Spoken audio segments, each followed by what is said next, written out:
सूर्य देव को प्रसन्न करने के यह 5 पौराणिक उपाय। नवग्रहों में प्रमुख सूर्य की शांति के अचूक उपाय। नंबर 1, सूर्य की शांति के लिए प्रातः स्नान करने के बाद सूर्य देव को जल अर्पित किया जाता है। इसके बाद सूर्य से संबंधित वस्तुओं का दान, जप, होम मंत्र धारण व सूर्य की वस्तुओं से जल स्नान करना भी सूर्य के उपाय में आता है। सूर्य की शांति करने के लिए इन 5 विधियों में से किसी भी एक विधि का प्रयोग किया जाता है। गोचर में सूर्य के अनिष्ट प्रभाव को दूर करने में यह उपाय विशेष रूप से उपयोगी हो जाता है। स्नान द्वारा उपाय। जब गोचर में सूर्य अनिष्टकारक हो तो व्यक्ति को स्नान करते समय जल में खसखस या लाल फूल या केसर डालकर स्नान करना शुभ रहता है। खसखस, लाल फूल या केसर ये सभी वस्तु सूर्य की कारक वस्तुएं हैं तथा सूर्य के उपाय करने पर अन्य अनिष्टों से बचाव करने के साथ व्यक्ति में रोगों से लड़ने की शक्ति का विकास होता है। सूर्य के उपाय करने पर उसके पिता के स्वास्थ्य में सुधार की संभावना को सहयोग प्राप्त होता है। सूर्य की वस्तुओं से स्नान करने पर सूर्य की वस्तुओं के गुण व्यक्ति के शरीर में प्रवेश करते हैं तथा उसके शरीर में सूर्य के गुणों में वृद्धि करते हैं। नंबर 2, सूर्य की वस्तुओं का दान। सूर्य की वस्तुओं से स्नान करने के अतिरिक्त सूर्य को वस्तुओं का दान करने से भी सूर्य अनिष्ट बचा जा सकता है। सूर्य की दान देने वाली वस्तुएं में तांबा, गुड़, गेहूँ, मसूर दाल दान की जा सकती हैं। ये दान प्रत्येक रविवार या सूर्य संक्रांति के दिन किया जा सकता है। सूर्य ग्रहण के दिन भी सूर्य की वस्तुओं का दान करना लाभकारी रहता है।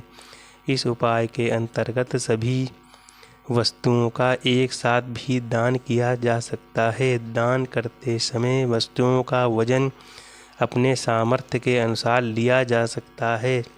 दान की जाने वाली वस्तुओं की व्यक्ति अपने संचित धन से दान करे तो अच्छा रहता है।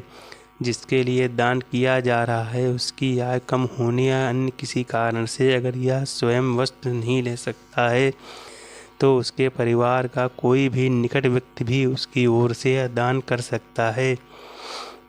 दान करते समय व्यक्ति में सूर्य भगवान पर पूरी श्रद्धा व विश्वास होनी चाहिए। आस्था में कमी होने पर किसी भी उपाय के पूर्ण शुभ फल प्राप्त नहीं होते हैं। नंबर 3, मंत्र जाप। सूर्य के उपायों में मंत्र जाप भी किया जा सकता है। सूर्य के मंत्रों में ओम, घृणा, सूर्य, आदित्याय मंत्र का जाप किया जा सकता है। इस मंत्र का जाप प्रत्येक दिन भी किया जा सकता है तथा प्रत्येक रविवार के दिन यह जाप करना विशेष रूप से फल देता है। प्रतिदिन जाप करने पर मंत्रों की संख्या 10, 20 या 108 हो सकती है। मंत्रों की संख्या को बढ़ाया भी जा सकता है तथा सूर्य से संबंधित अन्य कार्य जैसे हवन इत्यादि में भी इसी मंत्र का जाप करना अनुकूल रहता है। मंत्र का जाप करते समय व्यक्ति को शुद्धता का पूरा ध्यान रखना चाहिए। मंत्र जाप की अवधि भी व्यक्ति को जाप करते समय सूर्य देव का ध्यान करना चाहिए।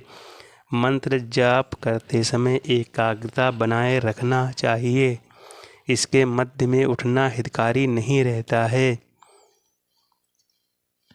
नंबर 4, सूर्य यंत्र की स्थापना। सूर्य यंत्र की स्थापना करने के लिए सबसे पहले तांबे का पात्र या भोजपत्र का विशेष परिस्थितियों में कागज पर ही सूर्य यंत्र का निर्माण किया जा सकता है।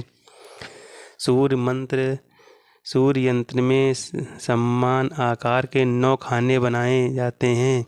इसमें निर्धारित संख्या लिखी जाती है। ऊपर के 3 खानों में 6, 1, 8 संख्या क्रमशः अलग अलग खाली में होना चाहिए। मध्य के खाने में 7, 5, 3 संख्याएं लिखी जाती हैं तथा अंतिम लाइन के खानों में 2, 9, 4 लिखा जाता है। इस मंत्र की संख्याओं की यह विशेषता है, इनका सम किसी ओर से भी किया जाए इसका योगफल 15 ही आता है।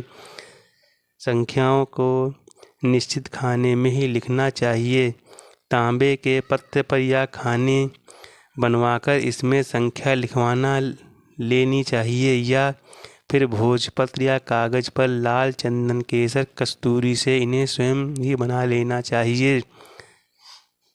अनार की कलम से इस यंत्र के खाने में बनाना उत्तम होता है। सभी ग्रहों के यंत्र बनाने के लिए इन वस्तुओं पर पदार्थ से लेखन किया जा सकता है। नंबर 5, सूर्य हवन करना। सूर्य का मंत्र हवन में प्रयोग किया जा सकता है। हवन करने के लिए किसी भी जानकार पंडित की सहायता ली जा सकती है। सूर्य कुंडली में आरोग्य, शक्ति व पिता के कारक ग्रह होते हैं। तब जन्म कुंडली में सूर्य के दुष्प्रभाव प्राप्त हो रहे हों या फिर सूर्य राहु केतु से पीड़ित हो तो सूर्य से संबंधित उपाय करना लाभकारी रहता है। विशेषकर ये उपाय सूर्य गोचर में सब फल न दे रहा हो तो उसमें से कोई भी उपाय किया जा सकता है।